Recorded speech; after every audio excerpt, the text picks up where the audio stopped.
é um golaço do Corinthians poder receber o jogo por tudo que a gente tá falando aqui. Em 2023, dos 100 programas mais assistidos da televisão americana, 93 foram jogos da NFL. Das 50 organizações esportivas mais valiosas do mundo, 30 são times da NFL. Em 2001, a receita da liga era total de 4 bilhões de dólares. Em 2012, isso era de 9 bilhões de dólares, então mais que dobrou. E em 2023, isso foi 20 bilhões de dólares, então de novo, mais que dobrou. No Super Bowl de 2024 agora, 30 segundos de exposição para uma marca, né, num comercial televisivo no Super Bowl, estavam custando 7 milhões de dólares. Então hoje a NFL ela vende, o contrato anual de direitos dela vale 12 bilhões de dólares por ano. Por quanto que a Libra vendeu os direitos de transmissão agora? Você tem? 1,3 bi ano, né, pra Globo. Arredondando aí, a gente tá falando de 250 milhões de dólares. É um pouquinho abaixo, né? Um pouquinho...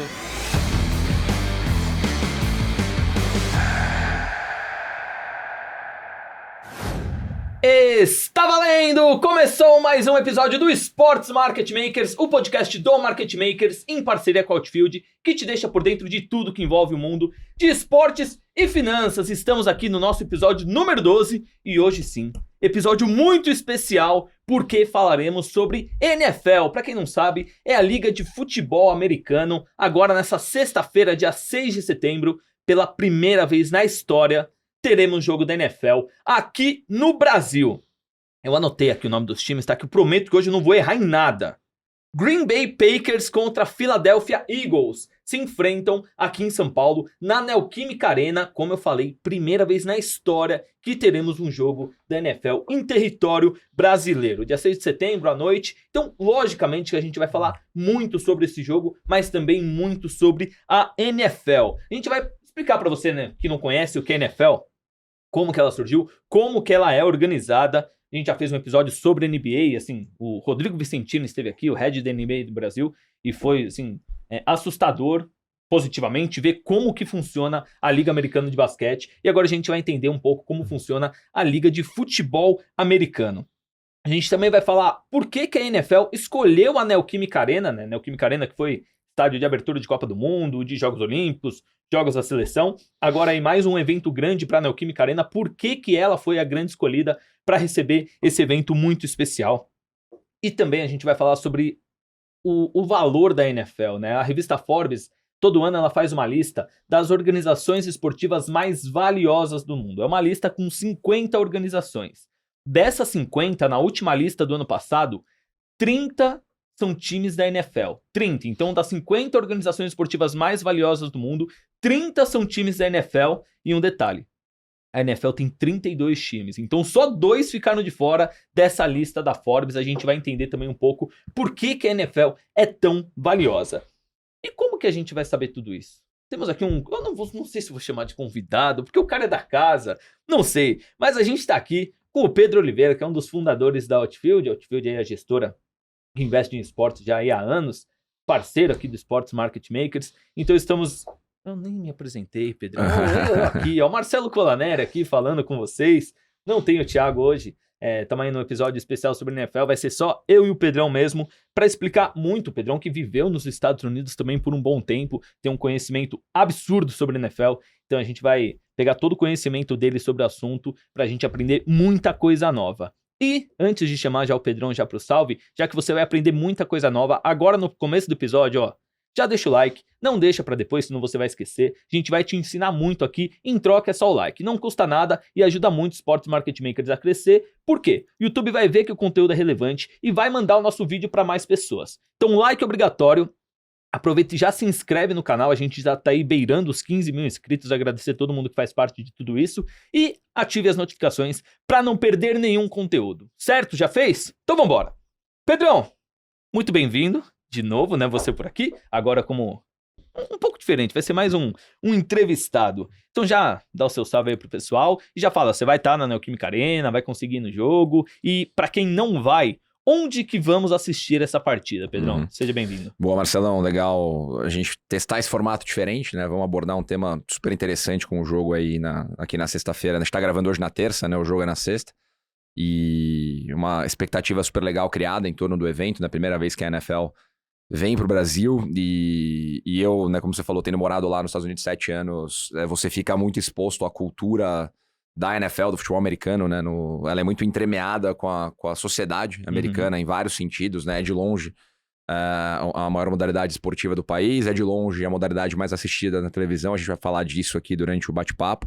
E a ideia hoje é a gente esmiuçar os negócios da NFL, né? Então a gente tá no Sports Market Makers aqui, então vamos falar de tudo que tá por trás de como a NFL se posiciona como hoje uma das principais empresas de mídia do mundo, tendo no core business dela, né, como negócio que ela trabalha a modalidade, né, o futebol americano, e a partir disso criando um negócio que hoje é super relevante, né, no passado faturou 20 bilhões de dólares no total ali, somando todas as franquias, somando a liga. Então estamos falando de um negócio que vale mais do que, né, anualmente gera mais do que 100 bilhões de reais em faturamento, extremamente relevante e tem muito aprendizado, né? Acho que uma das razões que a gente até conversou em paralelo aí sobre o que a gente faria para trazer elementos interessantes sobre a NFL na semana do jogo, né? Tem muito aprendizado que a gente usa na Outfield em relação ao mercado americano, né? A gente sempre brinca que a receita de bolo tá lá. Então a gente estuda muito a NFL, estuda muito a NBA, né? Como o Vicentini veio aqui e contou pra gente muita coisa legal sobre o que eles fazem. Então hoje a ideia é a gente aprofundar, né? Eu acho que o jogo na sexta-feira ele é a pontinha pra fora do iceberg. Vamos olhar pra tudo que tá embaixo ali da marca d'água do iceberg pra gente entender como que o negócio a NFL é trabalhado, porque é fascinante tudo que eles fazem. Da hora, Pedrão. E aí eu não respondi, né? Eu infelizmente não vou no jogo na sexta-feira, eu ia. Mas teve um conflito de agenda aí, porque a CBF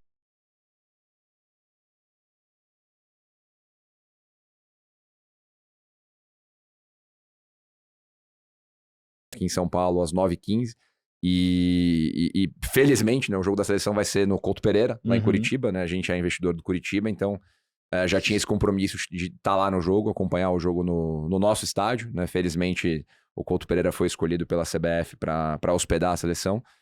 Então tô indo pra lá na quinta, vou acabar perdendo o jogo, infelizmente, mas pra todo mundo que vai, com certeza vai ter uma experiência fora da curva, né? A NFL ela é muito boa nisso, até as razões pelas quais eles escolheram a Neoquímica Arena dizem muito sobre o que a NFL pensa em torno de um evento, né?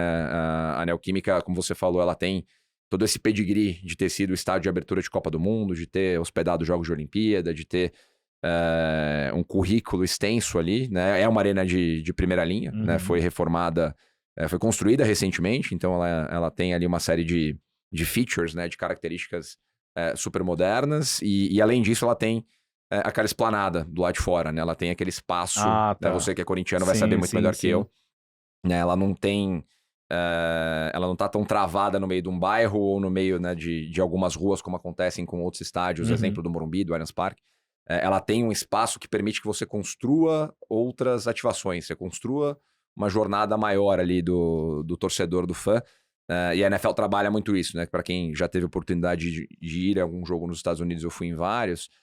Você tem um espaço muito grande em torno do estádio por conta, de novo, da cultura do americano, né? Então, os jogos, em grande medida, são aos domingos. O que acaba acontecendo? O jogo é 1h da tarde, a galera chega às 10 da manhã, estaciona o carro, faz o churrasco, né? Faz o tailgating, como o americano chama, que é aquela experiência pré-jogo. Então, se o jogo é às 4, o cara vai chegar meio-dia, vai fazer os comes e bebes dele, vai ficar lá com os amigos, ele vai entrar no jogo 3h45 e tem toda essa experiência do dia do jogo. É claro que a NFL não consegue trazer tudo isso para cá, mas a Neoquímica Arena, com aquele espaço grande que ela tem no entorno ali, permite que você consiga recriar algumas dessas experiências. Então, da mesma forma que o Vicentini veio aqui e falou bastante sobre a NBA House, né, que o objetivo da NBA House é transportar um pouco das experiências que a NBA oferece para quem vai nos jogos nos Estados Unidos, a NFL pensa da mesma maneira, né? Então, vou fazer um jogo em São Paulo, como é que eu consigo transportar vários dos pequenos elementos que criam uma experiência de torcedor, de fã de NFL nos Estados Unidos. Então, muito da razão pela qual a Neoquímica Arena foi escolhida é por isso. É um estádio super moderno, né, e que tem esse espaço que permite que você construa várias ativações ali para antes, durante e depois do jogo. Eu, inclusive, tive até a oportunidade também de ir num jogo da NFL no México, em 2017. Foi um jogo entre New England Patriots, na época que o Tom Brady jogava no Patriots, e o Oakland Raiders.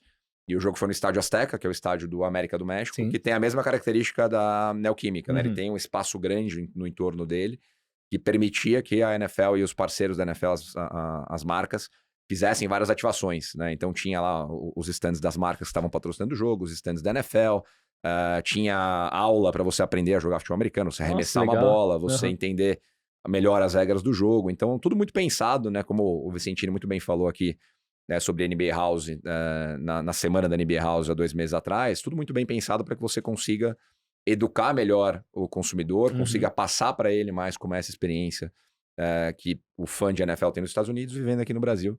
Então, com certeza, todo mundo que vai no jogo aí, as quase 50 mil pessoas que vão no jogo na sexta-feira, vão ter uma baita experiência e esperamos que a NFL também tenha uma ótima experiência em trazer o jogo para cá, para que a gente tenha outras partidas nos próximos anos. Né? A NFL tem o que eles chamam de NFL International Series, que são esses jogos fora dos Estados Unidos, com a premissa de popularizar a modalidade e levar a modalidade para outros lugares. Né? Então, eu falei aqui que eu fui no jogo no México em 2017. Né? No México eles fizeram alguns jogos entre 2016 e até a pandemia. Depois da pandemia ainda não voltaram a fazer jogos no México. Eles têm os jogos em Londres, né, que são feitos anualmente, né, são todos os anos 2 ou 3 jogos em Londres.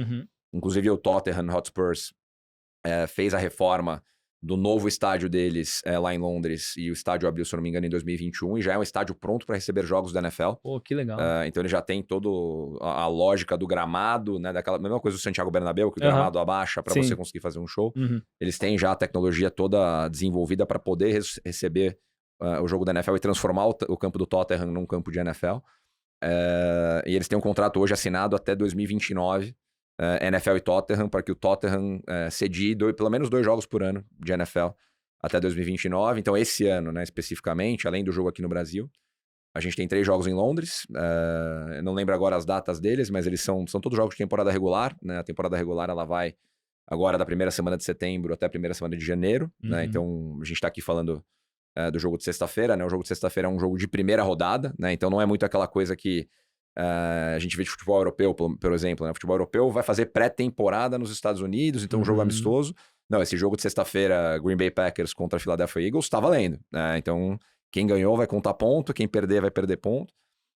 Um ponto interessante também, a gente estava falando antes aqui, né? É que o Philadelphia Eagles abre mão do mando dele, né? Então ele tem um mando de campo que numa liga, e a gente já entra mais no método de disputa aqui, né? O mando de campo é muito relevante na NFL. Então ele abre mão do mando de campo para mandar um jogo em São Paulo, receber o adversário aqui no jogo que tá valendo. Então tem um jogo de São Paulo, tem 3 jogos em Londres e tem um jogo em Munique também, que acho que é um jogo do Kansas City Chiefs, se eu não me engano, que é o atual campeão.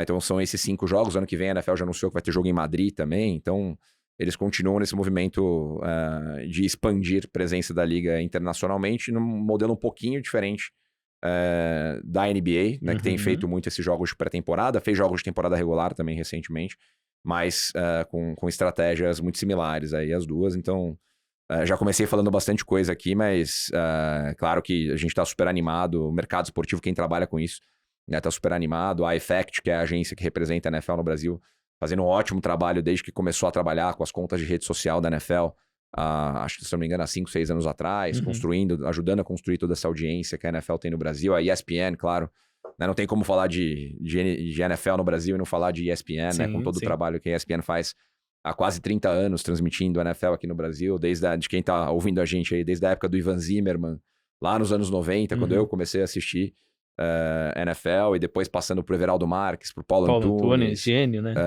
Chegando até quem tá lá agora, né, com o Nardini, com todo o pessoal que faz um baita trabalho de transmissão, de educação, né, de passar. Não é esporte fácil de você aprender. Tem muita regra, muito detalhe, né? Não é como o nosso futebol, que você tem 11 caras de cada lado e a bola tem que entrar no gol, se ela saiu pro lateral, você bate com a mão e acabou. Não, tem muita regra. Né, muito detalhe. Gol vale 1, né? Não é na NFL que o touchdown vale tanto, o field goal vale tanto. Exato. Então, a ESPN fez um trabalho historicamente muito importante de educação da audiência e a NFL valoriza bastante isso também. Então tem, assim, muita coisa legal que vem sendo construída nos últimos 30 anos, né? A gente conhece bem o Paulo Antunes e deu pra ver, né, quando o jogo foi anunciado aqui, até a emoção dele, de falar, cara, a gente participou dessa construção da audiência, né, do brasileiro aprender a gostar de NFL e a liga saber reconhecer e trazer esse jogo para cá. Então, um momento bem especial para o mercado esportivo aqui no Brasil. E o próprio... já vou dar esse teaser aqui, porque a gente vai falar mais disso lá na frente, né, sobre direito de transmissão. Mas a própria forma como o jogo vai ser transmitido aqui no Brasil mostra como a NFL pensa o negócio da NFL. Né? A gente olha onde eu posso assistir o jogo na sexta-feira? Você pode assistir na Rede TV, um canal aberto. Você pode assistir na ESPN, que tem os direitos para transmitir a NFL durante toda a temporada. Ou você pode assistir na Casé TV. E a Casé TV tem um lado, na frente de streaming ali, um lado bem específico, porque ela assinou um contrato só para transmitir esses jogos que a gente está falando aqui, né? Os jogos internacionais da NFL. Então, esse ano, quem quiser assistir o jogo aqui no Brasil, vai poder assistir o jogo na Casé TV. Quem quiser assistir os jogos de Londres, também vai poder assistir na Casé TV. O jogo de Munique, também na Casé TV. Então, a gente sempre fala aqui da estratégia que está por trás de você vender direitos de transmissão. Isso mostra como a liga trabalha muito bem o que é TV aberta, o que é TV fechada, o que é streaming. E depois a gente vai aprofundar em como a liga trabalha isso muito bem lá nos Estados Unidos, que é de onde vem grande parte desses 20 bilhões de dólares que a liga faz de receita. Quando a gente falar dos direitos de transmissão, também quero que fale da Netflix, né? Que até a Netflix comprou aí alguns jogos da NFL para passar também. Mas, Pedrão, antes da gente entrar mais no assunto NFL mesmo, falamos que o jogo vai ser na Neoquímica Arena, né? Aí eu fiz umas anotações aqui, que até quero ouvir a sua opinião, com muito mais embasamento, lógico. Mas, para mim, o Corinthians fez um negócio muito abaixo do que ele poderia ter feito, né? Vamos lembrar que a negociação do jogo da NFL no estádio do Corinthians, na Neoquímica Arena, foi feita no ano passado, em dezembro do ano passado. Então não era o Augusto Melo, ainda era gestão, renovação e transparência, sob comando do Duírio Monteiro Alves. E o aluguel que a NFL vai pagar para o Corinthians usar a Neoquímica Arena é $500 mil. E como a gente estava até conversando, é $500 mil e ponto, deixa o estádio com a gente comanda. Então o Corinthians não vai ter direito a nenhuma ativação no dia do jogo, né? Nem comercialização de alimento, de bebida, estacionamento, produto ali nas dependências da arena, igual você falou. E também não vai ter nada da bilheteria. E pra mim essa é a principal crítica, né? A bilheteria, porque quando a gente foi pesquisar o preço dos ingressos, quem comprou ingresso aí sabe, o ingresso mais barato custa R$285, meia entrada. O mais barato é R$285. E os ingressos podem chegar até R$2.500, né? No último jogo agora que o Corinthians fez contra o Flamengo, 2 dias atrás dessa gravação, os ingressos eram a partir de R$50, né? Então a gente tá falando aí quase 6 vezes menos, né? Do ingresso mais barato da NFL. Fui olhar também o camarote, né? Eu curioso, como sou, fui olhar o camarote lá um susto, né? Quase Nossa, quase não, caí da cadeira. Camarote Arena Kids. Pra você comprar o camarote Arena Kids pro jogo da NFL, R$720 mil, com espaço para 50 pessoas. Então, por cabeça, vai dar aí R$14.500. No jogo do Corinthians, o ingresso nesse local custa R$500, né? Então, na NFL é R$14.500, no Corinthians é R$500. O camarote Fielzone, que é aquele camarote para quem já foi, até tem um monte de matéria que tem a jacuzzi ali e tudo legal, mais. É 30 mil o ingresso por cabeça, com um detalhe. Você tem que comprar 10 ingressos. 10 mil ingressos não dá, né? Aí de 10 ingressos. Dá R$300 mil.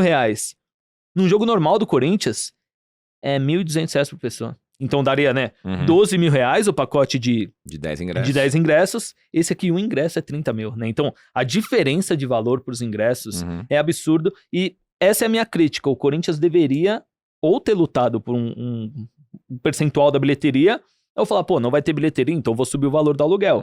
Porque a maior renda da história da Neoquímica Arena foi um jogo da Libertadores em 2022, que não interessa quanto foi, mas o Corinthians levou naquele jogo 45.159 torcedores para uma renda de 5.300.000. 5.386.291 reais. A expectativa para sexta-feira é 47 mil torcedores. Então assim, vai passar por muito, muito. Sim. Lógico, tem os gastos do jogo também, para fazer o jogo tem toda aquela operação de gastos, mas vai passar por muito, com certeza vai ser a maior renda da história da Neoquímica Arena, esse jogo de sexta-feira, e o Corinthians não vai ter direito. Você acha que dava para ter lutado por algo diferente? Dava para ter mexido ali no valor do aluguel? Ou é assim que funciona com a NFL? Você que tem muito mais experiência que eu.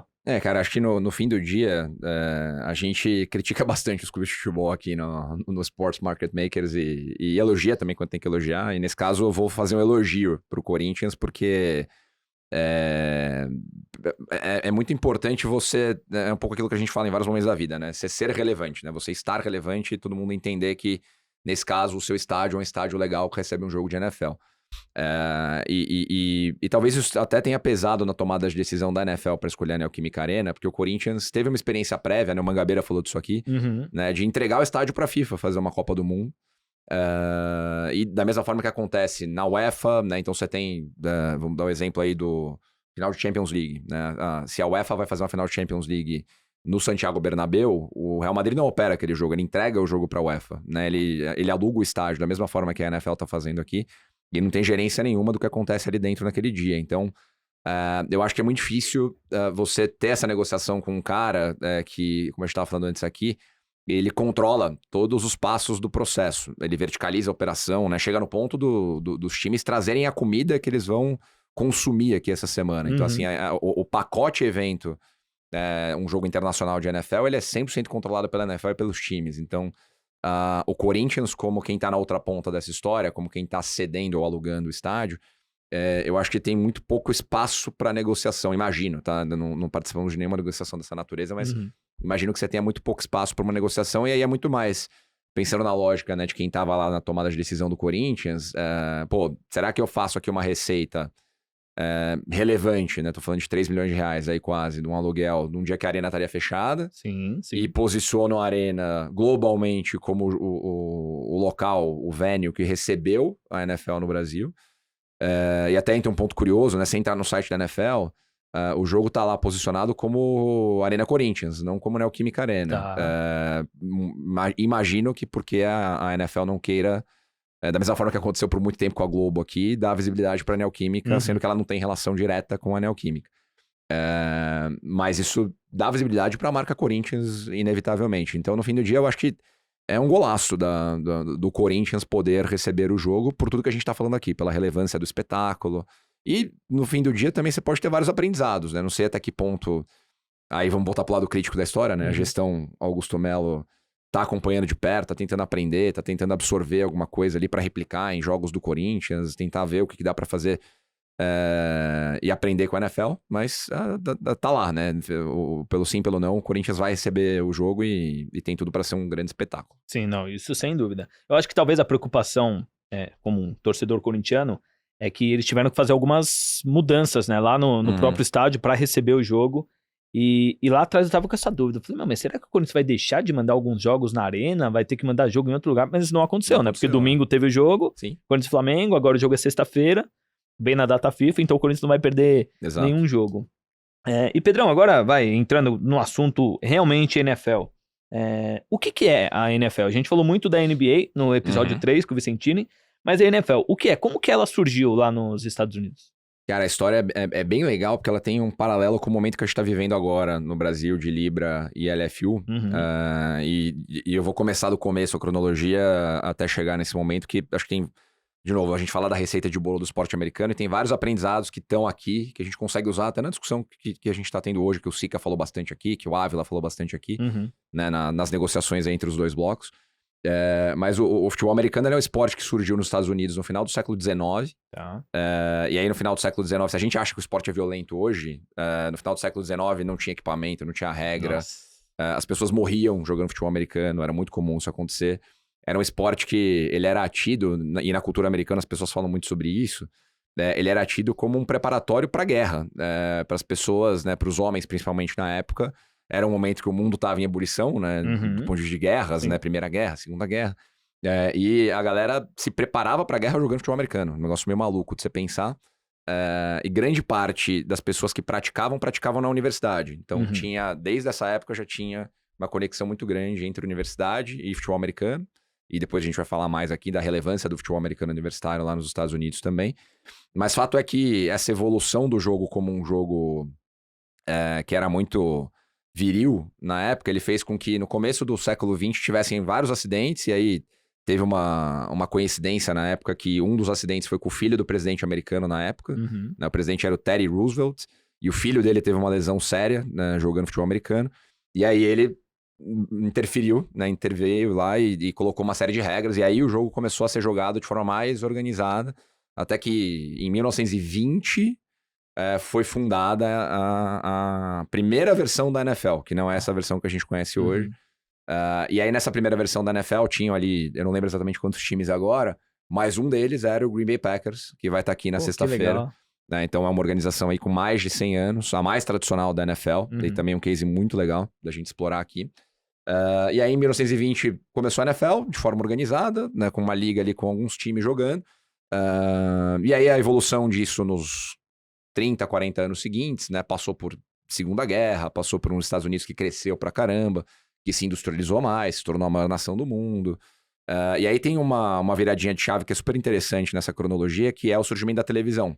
A televisão é muito importante hoje para o mercado esportivo, e naquela época ela já foi muito importante para o crescimento da NFL, porque com o número de televisores aumentando pra caramba nos Estados Unidos, as pessoas em casa meio que procurando o que assistir, porque na época você não tinha também a produção de audiovisual entendendo o que tinha que produzir, os caras começaram a produzir, a transmitir jogo de NFL, e isso tinha uma audiência enorme, ao ponto de alguns bilionários da época, né, olharem pra isso, pô, eu também quero ter um time, só que a liga era fechada, a NFL. Então o que esses caras fizeram? Pô, vamos criar uma liga concorrente. Foram lá e criaram a AFL, que era a American Football League, né? A NFL é a National Football League. E aí surgiram, né? Você tinha 2 ligas, 2 blocos, como a gente tem hoje. Só que de fato eram 2 campeonatos, né? Então a NFL jogava o campeonato dela, a AFL jogava o campeonato dela. Com o mercado americano crescendo muito, né? O número de televisores crescendo e tendo demanda, né, para as pessoas assistirem futebol americano em casa, começou a ter uma competição entre as emissoras.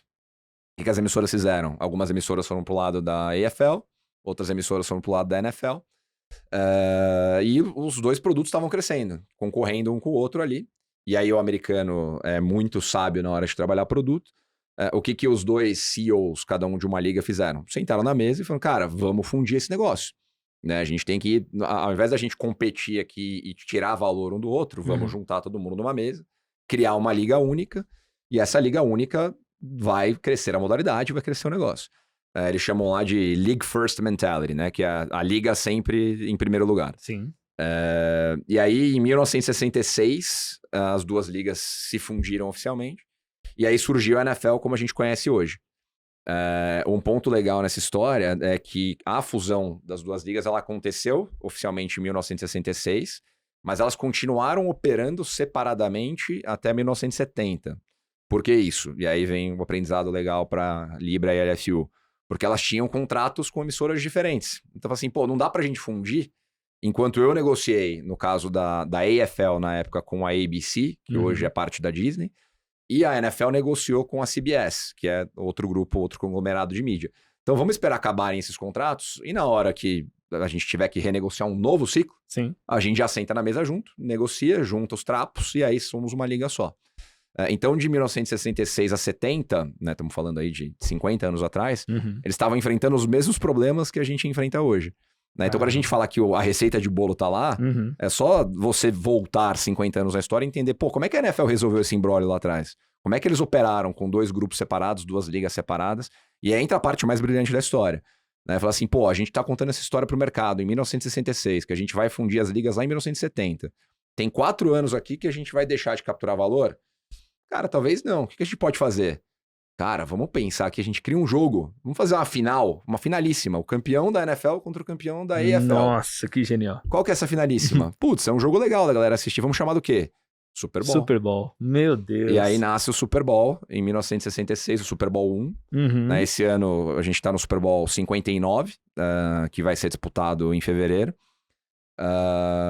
E aí o Super Bowl começa, né, nessa época. Em 1970 as ligas oficialmente se fundem. E desde então a NFL é a NFL que a gente conhece hoje. Claro que depois surgiram outros times, surgiram novos estádios, enfim, o negócio cresceu pra caramba. Mas a história inteira de como o negócio se formou, tem vários aprendizados que a gente pode trazer para a nossa realidade de futebol brasileiro hoje, para entender para onde a gente vai daqui.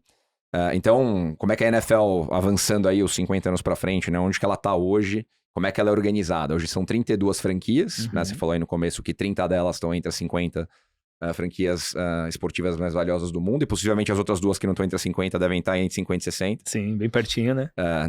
São 2 conferências, né? Então, o que era a NFL virou uma conferência, virou a NFC, que é a National Football Conference, e o que era a AFL virou a AFC, que é a American Football Conference. Então, você tem 2 conferências, dentro de cada conferência, cada uma delas tem 4 divisões.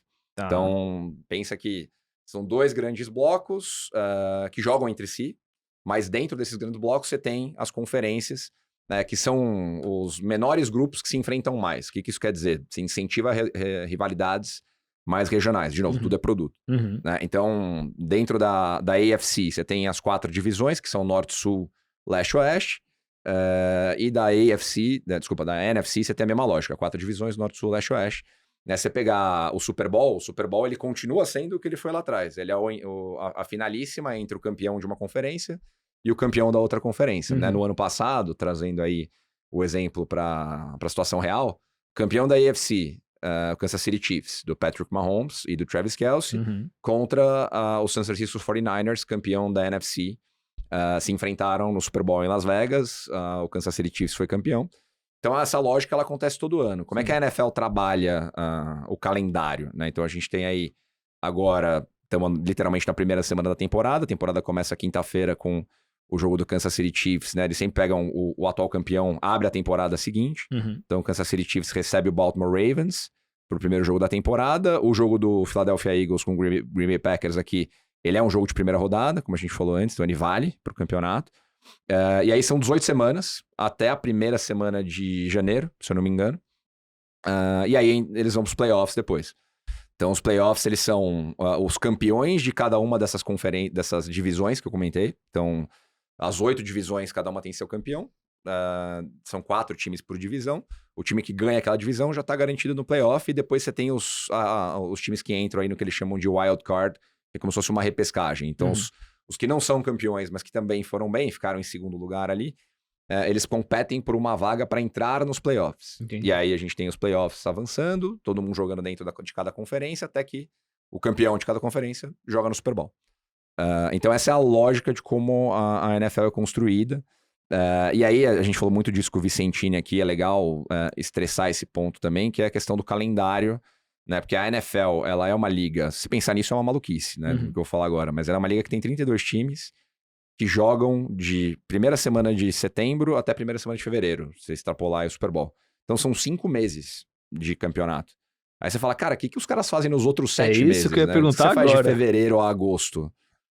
De 1º de fevereiro a 31 de agosto, que era exatamente o período que a gente estava até agora. Uma série de coisas, né? Então acabou a temporada no comecinho de fevereiro, logo imediatamente eles começam a olhar os jogadores do universitário. Então a gente falou aqui que o futebol americano universitário é extremamente relevante. Ele é a segunda modalidade dos Estados Unidos, em termos de importância. Então o futebol americano profissional, a NFL, é a maior modalidade dos Estados Unidos. O college football, que é o futebol universitário, é a segunda modalidade em termos de audiência, e a NBA é a terceira.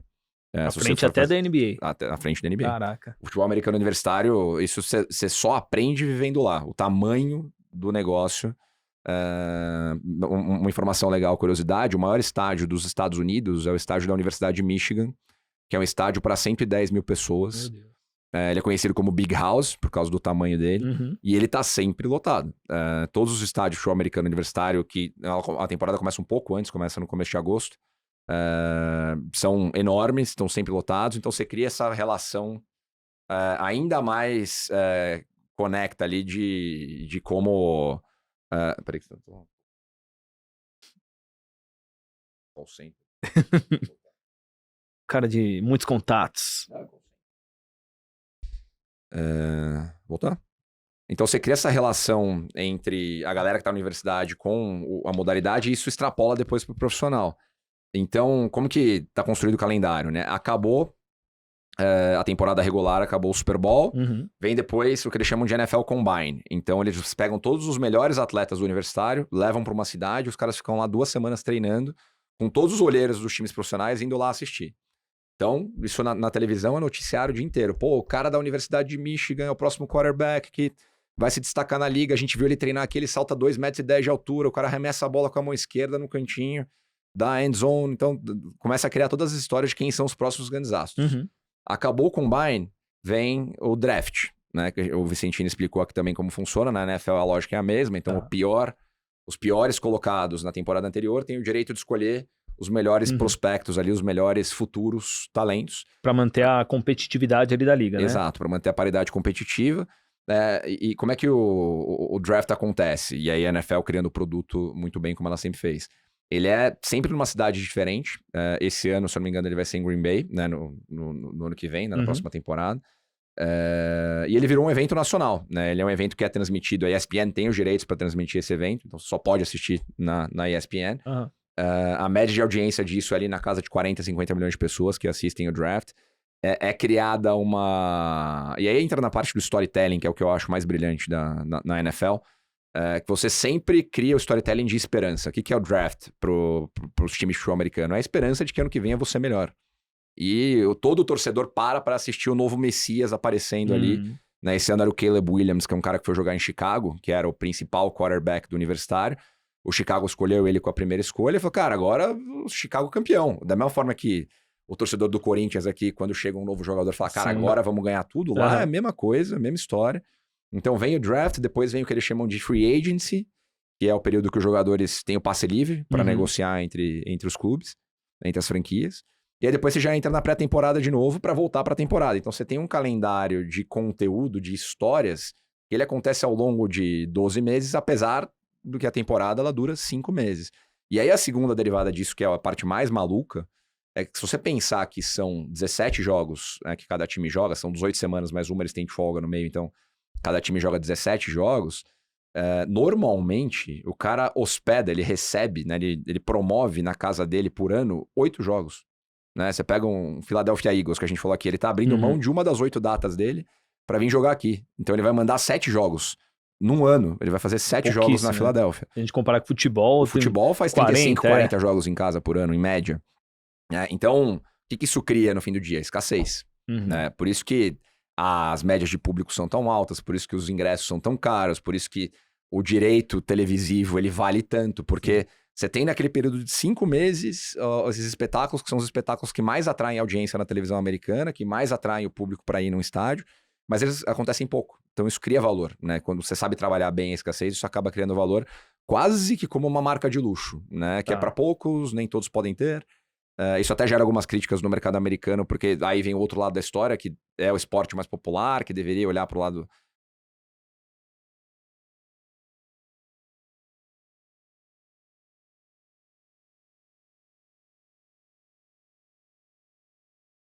especial que gera muita receita. Eu só fiquei com uma dúvida aqui, é uma curiosidade, na verdade. Então, a temporada começa ali na primeira semana de setembro, vai ali até fevereiro, e depois acontece tudo isso que você falou, do futebol universitário, depois tem o draft, free agents, mas os jogadores profissionais, o cara que joga no Green Bay Packers, acabou a temporada dele em fevereiro. Aí ele meio que tira um período de férias até agosto ali, mais ou menos a pré-temporada? Não, então isso também entra no ciclo, né, de notícias, como eles chamam lá nos Estados Unidos, né? A NFL ela tem o ciclo de notícias dela. Então acabou a temporada, campeão do Super Bowl, depois ainda tem uma extensãozinha disso, porque tem o desfile, né, do campeão do Super Bowl, que acontece normalmente 1 ou 2 semanas depois, que é mais uma história, e depois os caras tiram férias ali, normalmente 2 meses de férias. Tá. Final de abril, os caras se reapresentam. Então, em maio, você começa os treinamentos ali, a pré-temporada, em que todo mundo se reapresenta, começa a treinar. E aí, depende muito do time, do perfil das estrelas que você tem em cada time. Tem time, por exemplo, né, o Tom Brady, né, quando ele já era o Tom Brady, multicampeão, o melhor jogador da história, ele se apresentava em junho. Né, o time chegava em maio, se apresentava, não que ele não estivesse se cuidando, ele estava fazendo a rotina dele de treino, mas para começar a pegar no batente forte, ele vinha ali no final de maio, começo de junho. Né? Então tem as reapresentações, elas vão acontecendo em safras, né? Não todo mundo começa a treinar ao mesmo tempo, mas via de regra, os caras têm off mesmo, né? Março e abril, a partir de maio já estão treinando de novo. Tá bom, respondido, boa. E você já falou um pouquinho, mas eu queria que a gente entrasse um pouco mais no tema valor da NFL, né? Por que ela é tão valiosa? Você já explicou aí basicamente como funciona a temporada, o número de jogos, o número de times... o calendário, o que acontece quando não tem jogo, mas por que ela é tão valiosa? Igual, só reforçando, né, das 50 organizações esportivas mais valiosas do mundo em 2023, 30 eram da NFL. Então, das 32 equipes da NFL, 30 estavam nesse ranking, assim, Sim. E a mais valiosa de todas é o Dallas Cowboys, né, pelo menos em 2023, da NFL. O que torna ela tão valiosa? Cara, a melhor resposta, ela tá pautada no perfil do mercado americano. O que isso quer dizer? Como a NFL ela é o esporte mais popular dos Estados Unidos, e aí entra muito nessa história do porquê que a fusão aconteceu lá em 1966, de como a liga evoluiu. No fim, e isso você só consegue também ter a dimensão quando você mora lá, o domingo é da NFL, a NFL é do domingo. Então, assim, é sagrado. Ah, tá. Sagrado. Você chega na frente da televisão 1 da tarde, e se você quiser sair, você sai meia-noite, assistindo jogos em sequência. Uhum. E isso tá muito entremeado na cultura do americano, e naturalmente quando você muda pra lá, independente da cidade que você tá, eu morei em Nova York, que é uma cidade grande, muito cosmopolita, você é sugado por isso de uma forma ou de outra. Então, sempre no domingo você vai assistir um jogo. Assim, ou é o jogo da 1 às 4, ou é o jogo das 4 às 7, ou é o Sunday Night, que é o programa mais assistido da televisão americana, na média. Então, a NFL ela tá num ponto hoje em que ela é, né, ordem de grandeza. Pra você ter uma noção, em 2023, dos 100 programas mais assistidos da televisão americana, 93 foram jogos da NFL. Meu Deus.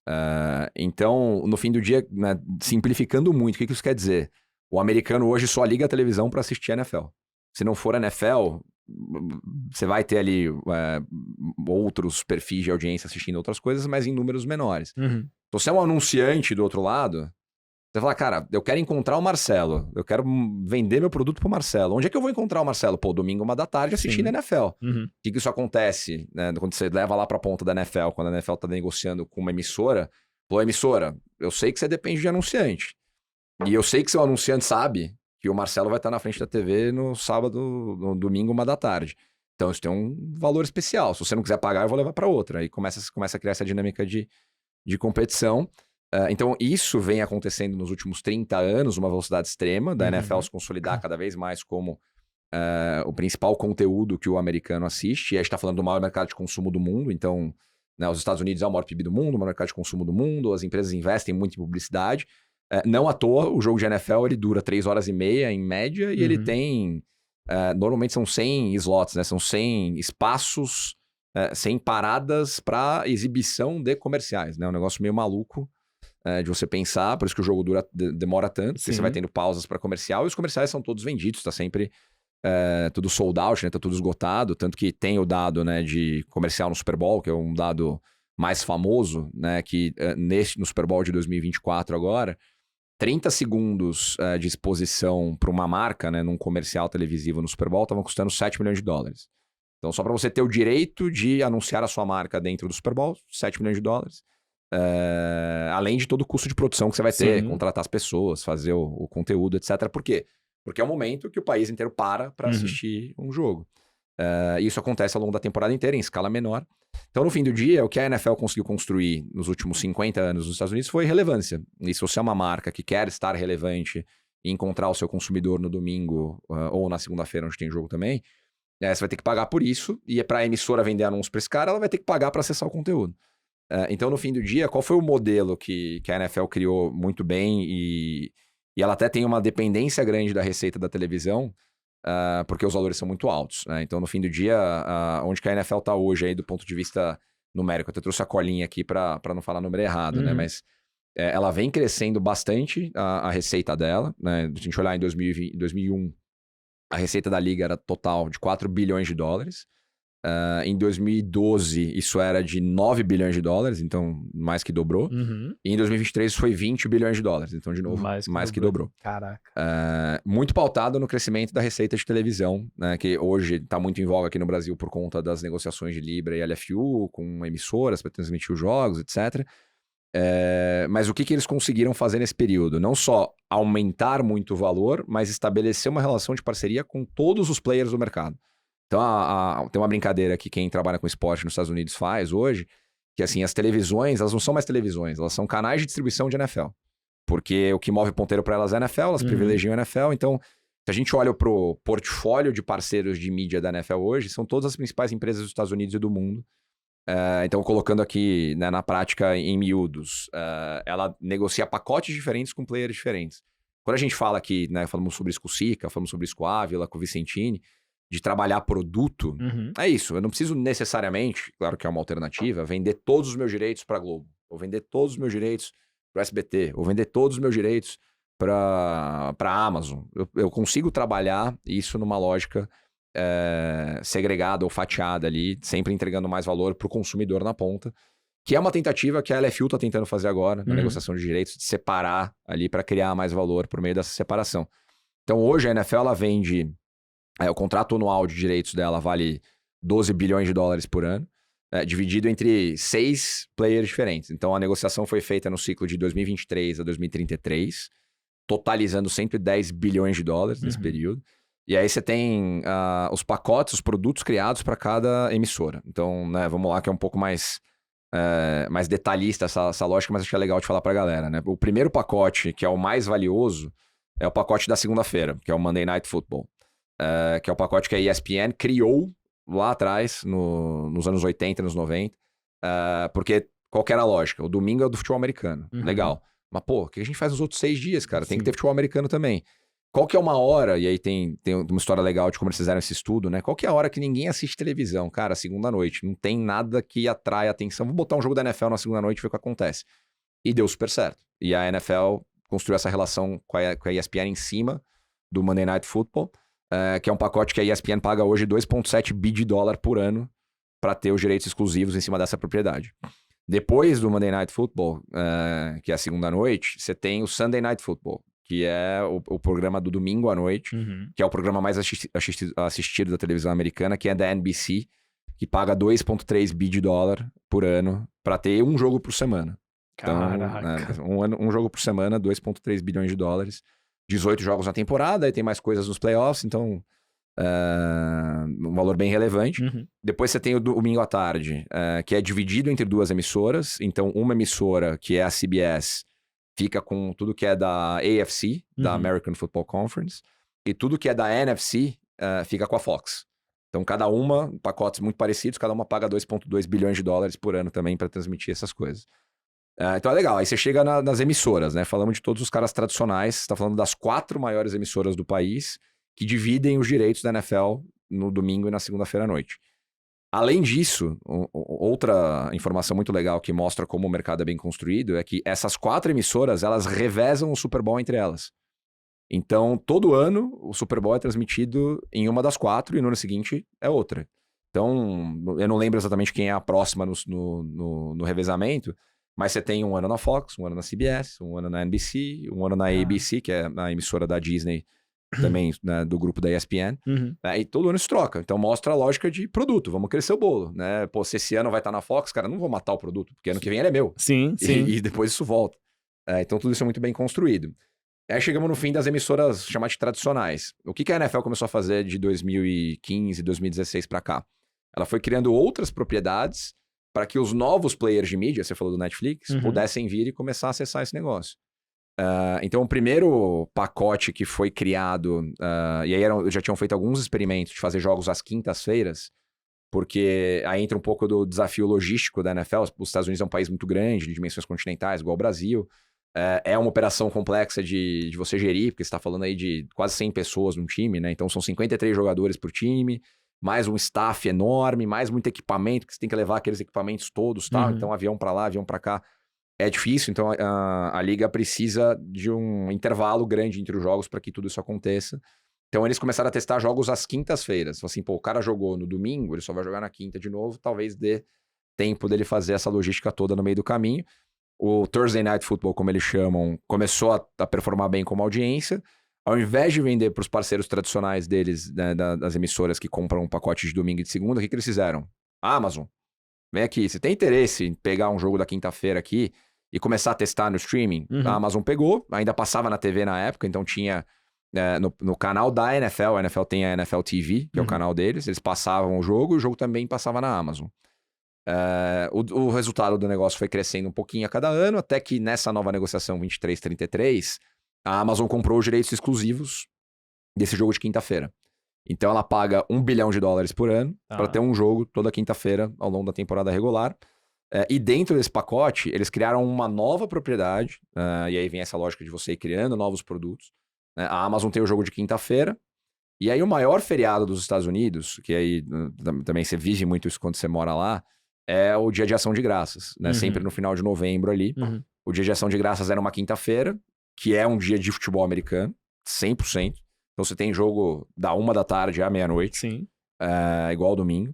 E aí na sexta-feira não tinha nada. Tinha o jogo da quinta-feira, que todo mundo assistia. É cultural, né? Você vai pro almoço de dia de ação de graças, se não tiver NFL, tá errado. Tá. Mas na sexta-feira não tinha nada. O que a Amazon fez foi, NFL, me dá um jogo na sexta-feira do dia de ação de graças, porque é Black Friday. Eu sou varejo. O que vai ser legal? Pô, eu vou reter a atenção do cara e consigo vender produto pro cara em cima disso.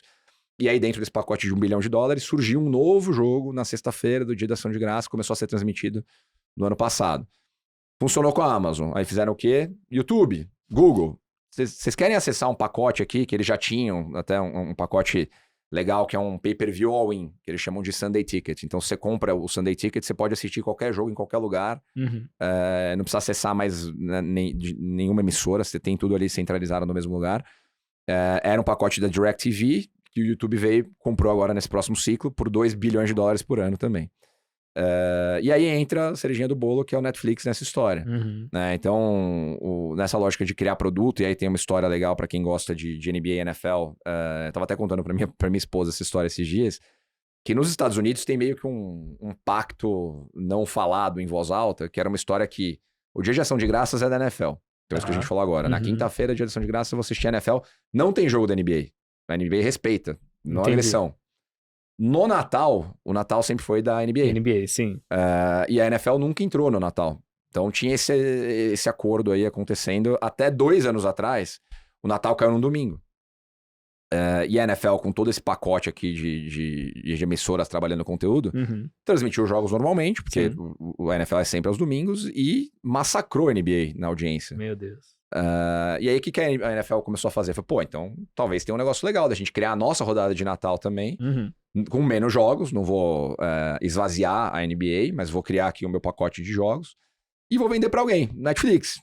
Pô, você que investe um caminhão de dinheiro em produções para serem lançadas no Natal, porque hipoteticamente é quando as pessoas estão mais tempo em casa, você quer comprar um pacote aqui para se transmitir 2 jogos no dia 25 de dezembro? Aí o Netflix foi lá e pegou esse pacote, que foi o que você falou no começo aí, que são mais $150 milhões por 2 jogos. Então, $75 milhões para cada jogo a serem transmitidos no Natal. Isso começa esse ano agora, né? Eles botaram até um jogo, se não me engano, do Kansas City Chiefs no Natal e outro do Pittsburgh Steelers, que são 2 das maiores franquias aí, né? O Steelers contra o Chiefs. E o outro jogo é o Baltimore contra o Houston, se eu não me engano, que são rivalidades grandes. Então, mais uma propriedade criada. Então, você junta esse bolo todo que eu acabei de falar aqui nos últimos 5 minutos, você tem esses $12 bilhões por ano. Qual que é o desafio para a NFL nesse momento, que aí é onde, na minha opinião, a NBA está muito na frente? É você conseguir internalizar o jogo. E aí a gente volta para o começo da nossa conversa aqui, né? Tudo isso é mercado americano. Extremamente rentável, né? Maior organização esportiva do mundo, 20 bilhões de receita, 60% disso vem dos direitos de TV, mas e fora dos Estados Unidos, né? Então, por isso vem o NFL International Series aí com jogos fora para você construir mais audiência olhando para fora. Então, tudo isso aqui é uma baita aula, né, de como você pode trabalhar direito de transmissão, entregando mais para o consumidor, porque no fim do dia, a nossa experiência como consumidor, ela tá melhorando. Eu tenho acesso a todos os jogos, a hora que eu quiser, onde eu quiser, melhor momento, informação, dados, aplicativo na ponta da mão. Então, aí é muito opinião minha mesmo, mas eu acho que tem um desafio de você educar o consumidor de que não tá mais tudo no Canal 5, não tá mais tudo na Globo. Mas ao mesmo tempo, você consegue entregar uma experiência melhor, né, do ponto de vista de audiência. E a NFL ensina isso fazendo tudo isso que a gente falou aqui agora. E aí tem outro negócio legal no business da NFL, que é como eles olham para a dinâmica de cadeia de valor, né? Então, sendo um pouco mais técnico aqui agora, né? Tem aquela coisa das 5 forças de Porter, né? Que você tem os novos entrantes, tem fornecedor. Como é que a NFL encara os atletas, né? E aí quando eu falo NFL, muito parecido com o que o Vicentini falou aqui, a NFL são as franquias, né? Então são 32 franquias que contratam um CEO que trabalha para as franquias, não trabalha para os atletas. E aí tem uma dinâmica interessante, porque os atletas são representados por uma entidade de classe, que é a NFL Players Association, então a associação dos jogadores, que negocia em grupo, então todos os jogadores têm um representante eleito nessa associação para negociar o acordo trabalhista deles com a NFL, que é a principal função do CEO da NFL, do Commissioner, para conseguir fazer com que, essa palavra é chata, mas os fornecedores, né, os prestadores de serviços, os atletas, estejam alinhados no incentivo com a liga, estejam felizes recebendo o que merecem, felizes com o trabalho que eles desempenham. E ao longo do tempo, o pote que os jogadores foram acessando, né, o percentual que os jogadores foram acessando desses 20 bilhões também foi crescendo. Então, por isso que a gente vê hoje, né, os salários de NFL crescendo tanto, porque a receita da liga está aumentando e eles participam proporcionalmente disso. Então, hoje, a gente chama o revenue pool, né, o pote aí que é dividido com os atletas, está quase em 50%. Então, como é que é feita a conta do teto salarial, né? Que o Vicentino explicou aqui como funciona na NBA. Sim. E na NFL é muito parecida a lógica também. Então, você tem um teto salarial que é estipulado a partir disso. A liga fatura 20 bilhões por ano. Desses 20 bilhões, o CEO negociou com a associação que os atletas vão ter acesso a 50%, arredondando números aqui. Então, os times têm até 10 bi para gastar em salário de atleta, dividido igualmente entre todos os times. Aí na lógica de liga aqui, que o Vicentini bem disse que todos são sócios. Todo mundo pensa na liga primeiro, né? Então, fora de campo a gente compete, fora de campo a gente trabalha junto. E aí você tem a regra dos salários para ser negociada. E aí, com o bolo aumentando, os salários também foram aumentando. E aí você tem os casos hoje do Patrick Mahomes, que ganha 50 milhões de dólares por temporada. Né, se você comparar o Tom Brady, o ano que ele ganhou mais, acho que ele ganhou 20, 25 milhões. Então, e o maior jogador da história. Então, por quê? Porque a receita não era tão grande lá quanto ela é agora. Então, tudo isso mostra, de um lado, né, relacionamento com os prestadores de serviço, fornecedores, os atletas, muito bem alinhado com os incentivos, e do outro lado, com os clientes, as emissoras, né, que sem elas, a NFL também teria uma dificuldade muito grande de crescer o negócio. Caraca, que aula, e eu espero muito que aqui no Brasil a gente consiga aprender, né, sobre direitos de transmissão. Quando você contou lá atrás a história da criação da EFL e NFL, cara, parecia que você estava me contando a história do Brasil hoje, da Libra e Liga Forte União, e com tudo isso que você falou de direito de transmissão, até fazendo um comparativo, eu estava tentando puxar na cabeça, eu não lembrei, mas por quanto que a Libra vendeu os direitos de transmissão agora? Você tem? 1,3 bi ano, né, pra Globo. 1,3 bi ano, Então, arredondando aí, a gente tá falando de 250 milhões de dólares. É um pouquinho abaixo, né? Um detalhezinho abaixo da NFL. E você falou também bastante do Super Bowl. Eu queria entrar um pouco mais no assunto do Super Bowl, né? Você falou que é o evento aí mais assistido lá. Quantas pessoas que assistem?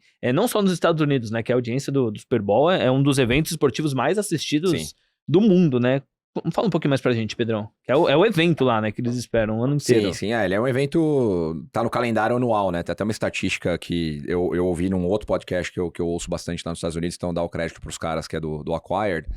E os caras trouxeram esse dado que é bem curioso, que o fim de semana do Super Bowl é o fim de semana que tem menos casamentos marcados nos Estados Unidos. Porque você não pode fazer mais nada. Você tem que assistir o jogo. Se você não vai no jogo, você vai assistir em algum lugar. Então... tá muito na sociedade ali. Então, você tem as festas do Super Bowl, você tem os eventos do Super Bowl, você tem tudo acontecendo em torno disso. E aí, o que a NFL, como empresa de mídia e entretenimento que fez muito bem, foi criar o show do intervalo, que virou um fenômeno cultural global.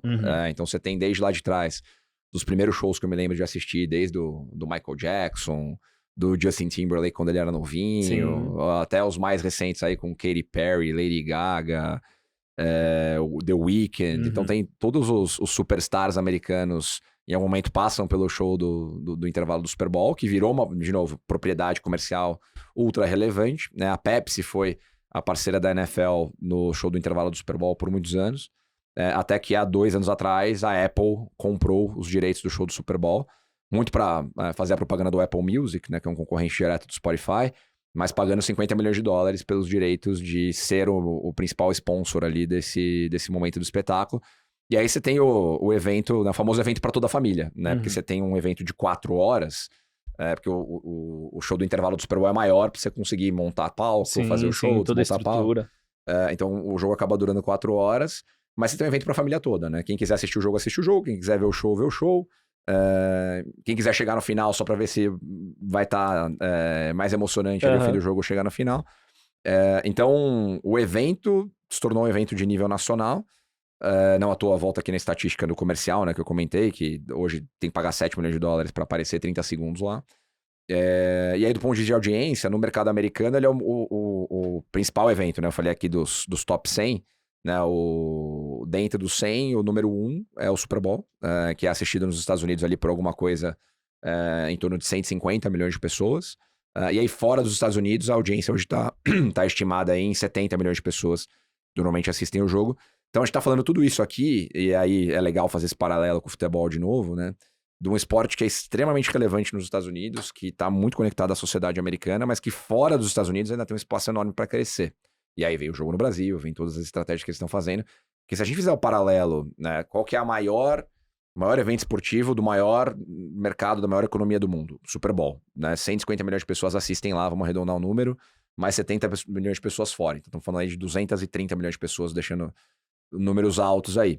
Compara com a final da Copa do Mundo. A final da Copa do Mundo de futebol, se eu não me engano, a final da Copa do Mundo de 2014, Alemanha e Argentina, ainda é o evento esportivo, ou o evento televisivo mais assistido da história, com 1 bilhão e 200 milhões de pessoas assistindo o jogo. Então a NFL ainda é 6 vezes menor do que o maior evento esportivo do mundo, que é a final da Copa do Mundo. Então, apesar de tudo isso, né, apesar de monetizar muito bem o mercado americano, eles têm um desafio enorme em acessar o mercado global. E aí, comparando com o irmão deles lá, né, com o Vicentini, que estava aqui do nosso lado, a NBA faz isso muito melhor. Né, porque aí tem uma série de questões, né? A regra é mais fácil, o basquete é um jogo mais difundido mundialmente. A NBA entrou na China muito antes, então ela tem um negócio muito bem consolidado na China, que o Vicentini explicou aqui pra gente. Então, a NFL ainda tem, apesar de ser de longe líder de mercado nos Estados Unidos, ela tem um desafio grande de globalização, e o Super Bowl, ele é o carro-chefe dessa estratégia, por isso que ele é cada vez mais adequado, até do ponto de horário. O Super Bowl esse ano, acho que ele começou 2h, ele foi na Califórnia, desculpa, foi em Las Vegas, que é do lado oeste dos Estados Unidos ali, e começou 2h. Eu falei, pô, 2h, um jogo desse tamanho nos Estados Unidos, por quê? Porque aí é 5h nos maiores mercados de publicidade dos Estados Unidos, Nova York, Miami, Boston, enfim, toda a costa leste, e você não compromete tanto o time zone da Europa, né, que acompanha muito, não compromete tanto o time zone aqui do Brasil, que é um mercado importante para eles. Então eles tentam pensar no todo já, assim, pô, o Super Bowl é o carro-chefe pra galera, pra abrir o topo do funil, né? Fala assim, pô, essa é a NFL, esse é o jogo, esse é o espetáculo, aqui você consegue ver os grandes atletas, consegue ver o show. Então ele é um evento de entretenimento puro, no fim do dia é isso. E você falou também, lógico, do show do intervalo, que é provavelmente o mais aguardado aí pra quem não tá tão ligado ao jogo. Até no jogo de sexta-feira agora a gente vai ter algumas atrações, né? Eu até tinha anotado aqui pra falar no começo, até acabou passando, mas quem vai cantar o hino do Brasil antes do jogo vai ser a Luísa Sonza, o hino dos Estados Unidos vai ser o Ziba, acho que é assim que fala, que é ele é filho de brasileiro, ele tem a música lá com o DJ Alok, a Hear Me Now, e no show do intervalo vai ter Anitta. O show do intervalo de um jogo da temporada regular, o quão ele é diferente da NFL? Tipo, vai ser um intervalo de quanto tempo? Você tem essa margem, mais ou menos? Normalmente os jogos de temporada regular, eles não têm atrações do nível do Super Bowl. Tá. Então, é uma situação especial aí do jogo internacional. Você tem uma artista brasileira que vai dialogar melhor com o mercado aqui, que todo mundo admira, né? Então, não é a regra. Então, honestamente, eu não sei dizer qual que é a estratégia por trás quer dizer, a estratégia eu sei dizer, mas a parte técnica, operacional, ali, quanto que vai ser? Dura mais, dura menos, o que eles estão pensando com isso, mas de fato vai garantir que mais, né, você replique toda essa lógica que eu acabei de falar do Super Bowl aqui, né? Você faz um Super Bowl lá com um show, eu não lembro quem fez o show esse ano agora, mas com um show do The Weeknd, um show da Lady Gaga, você vai prender a audiência americana. Aqui no Brasil você faz um show da Anitta, você vai prender igual, vai atrair gente que não necessariamente veria o jogo pela curiosidade de ver a Anitta cantando na arena, né, na Neoquímica Arena, para uma audiência diferente. Então tudo isso ajuda a explicar, cara, valor, né? Falamos aqui de produto, falamos aqui de como você pode evoluir ou avançar o valor desse produto, como que você pode pensar no seu mercado local, no seu mercado global, e tudo isso, você tinha perguntado lá atrás, eu acabei não respondendo, né? Impacta no valor da liga, no valor das franquias. Por isso que você tem das 50 franquias mais importantes, né, mais valiosas do mundo, 30 vindo da NFL, com o Dallas Cowboys ali super destacado, como a número 1 do mundo hoje, né, avaliado ali na casa de 10 bilhões de dólares. E todos os valuations da liga cresceram, né? Se olhar nos últimos 10 anos, isso aumentou em 3 vezes, na média. Né? Então lá em 2014, a gente tá falando de um valuation médio de franquia da NFL na casa de 1,5 bilhão de dólares. Hoje isso tá quase em 5 bilhões de dólares. Aí, né, a gente tá aqui numa audiência de mercado financeiro, né? Às vezes você fala muito em valuation, mas tem liquidez, né? Tem gente comprando, tem gente vendendo, tem gente conseguindo vender. E aí nos últimos 2 anos a gente teve 2 exemplos bem relevantes, né? Em 2022, né, o Denver Broncos, que é uma franquia super tradicional, multicampeã de Super Bowl, foi vendido por 4,7 bilhões de dólares, então bem na média aí, pro Rob Walton, que é um dos herdeiros do Walmart, né, uma das principais empresas dos Estados Unidos. E no ano passado, o Washington Commanders, o time lá da capital, foi vendido pro um investidor, pro Josh Harris, que é um cara famoso aí no mercado financeiro, um dos fundadores da Apollo, que é um fundo grande lá nos Estados Unidos, por 6 bilhões de dólares. Então, assim, pô, vale... Alguém tá pagando, então, em tese, vale, né? E agora, tem muitas discussões por que eles toparam pagar esse valor de 4,7 ou de 6 bi. Porque vinha uma negociação de direitos, que a gente falou aqui, que traz uma receita garantida brutal. E aí, na mentalidade, né? No League First Mentality, que eu falei aqui, que o Vicentini também falou, de todo mundo pensar em se entender como sócio, como é que eles dividem esse bolo, né? Hoje tem o pote da receita nacional da liga, que é essa receita que vem de televisão, que vem de patrocínio, e tem a receita local dos times, né? Então cada time pode e deve, né, vender seus patrocínios locais, tem seus ingressos, tem os camarotes, tem a venda de camisa. Tem uma parte disso que é dividida com a liga, igualmente em todas as partes, e tem uma parte disso que os times retêm para eles. Hoje, na média, a gente tá falando aí das receitas dos times, 70% vem desse pote que é dividido igualmente entre todos, e 30% cada um faz o seu. Tá. Agora pensa futebol brasileiro. Se você tivesse uma liga organizada, e nem vou falar em 70% porque é muito utópico aqui na nossa realidade, sim. Mas se tivesse ali 30% da tua receita vem dividida igualmente entre todo mundo, porque a liga faz um baita trabalho e todo mundo trabalha junto para criar esses 30%, você tem que achar os seus outros 70%. Aí nos seus outros 70%, beleza, é livre mercado, cada um vai ter uma estratégia, cada um vai trabalhar o teu, cada um, né, um vai ganhar mais que o outro naturalmente, porque Flamengo e Corinthians têm mais torcida que outros times, e normal, aí é livre mercado. Então lá eles trabalham dessa forma, né, você tem os 32 times que contratam o CEO, eles chamam de comissário lá, né, o commissioner, que executa essa estratégia. E um ponto legal nessa história inteira, e a gente falou em alguns episódios aqui, né? Falamos com o Kadar num dos últimos, né, sobre empreendedorismo, é você ter continuidade nas coisas que você faz quando você tá empreendendo, né? A NFL ela é uma história legal pra caramba de empreendedores que começaram um negócio lá em 1920, depois apareceu um concorrente no meio do caminho, juntou com o concorrente. E tem um aspecto legal aqui que é a continuidade da liderança da cadeira de CEO na liga. Né? A liga, nesse formato que ela existe hoje aí desde 66, ela teve 3 CEOs. Caramba! Então assim, adianta você trocar presidente a cada 2, 3 anos? Adianta, né, você demitir técnico a cada 2, 3 meses? Quando a maior empresa esportiva do mundo, a maior empresa de mídia esportiva do mundo, em 60 anos teve 3 líderes. Eu tava fazendo essa conta, que eu sou mais lerdo. Então uma média de 20 anos para cada um deles. Meu Deus. E aí o que o cara ganha com isso? Pô, ele entende o negócio tão bem, né? Ele domina tanto a cadeia da NFL, e o cara é muito bem remunerado hoje, ele chama Roger Goodell, o salário dele no passado foram 40 milhões de dólares, mas ele toca um negócio de 20 bilhões. Sim.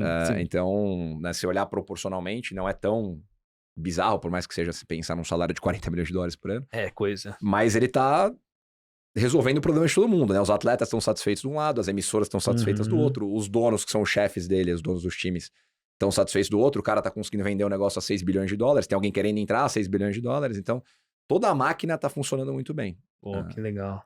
E, Pedrão, falamos muita coisa legal da NFL, mas eu acho que, assim como tudo na vida, né, nem tudo são flores, né, como diria o outro. Queria tocar 2 assuntos aqui com você, que talvez explique um pouco até essa dificuldade da NFL. Lógico que agora eles estão buscando essa internacionalização, mas que fica um esporte um pouco mais regional ali.